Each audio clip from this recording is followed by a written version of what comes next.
ഇന്നലെ പുളപ്പാടത്ത് സ്കൂളിൽ കഴിഞ്ഞ ദിവസം അവിടെ പോയപ്പോൾ പുളപ്പാട് സ്കൂളിൽ കയറി. അവിടുന്ന് ഞാൻ പോയിരുന്നില്ല, എന്നോട് പറഞ്ഞിരുന്നു, അവിടെ പോകുന്നുണ്ടെന്ന് പറഞ്ഞിരുന്നു. പക്ഷേ ഞാനത് മീഡിയയിൽ കണ്ടു.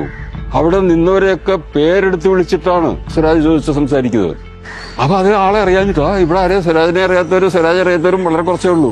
4ാം ക്ലാസ്സിൽ പഠിക്കുന്ന സമയത്ത് ജില്ലയിൽ 1ാം സ്ഥാനത്ത് എത്തുക, അത് നമ്മുടെ സ്കൂളിൽ നേടിത്തരിക. ആ സ്ഥാനം ജില്ലയിലെ എല്ലാ വിജയികളുടെയും ഫോട്ടോ അതിനകത്ത് വന്നിരുന്നു യൂറോയ്ക്കലെ.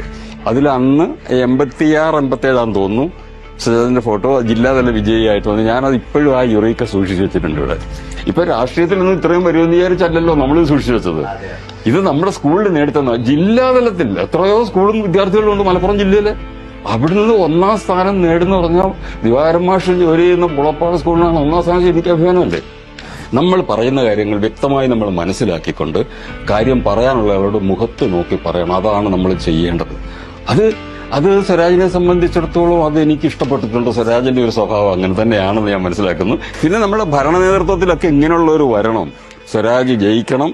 ജയിച്ച് തീർച്ചയായിട്ടും സ്വരാജിനെ പോലുള്ള ആളുകൾ നമ്മുടെ ഭരണാധികാരികളായിട്ട് വരണം. ഒന്നെങ്കിലേ നമ്മുടെ നാട് നന്നാവുള്ളൂ.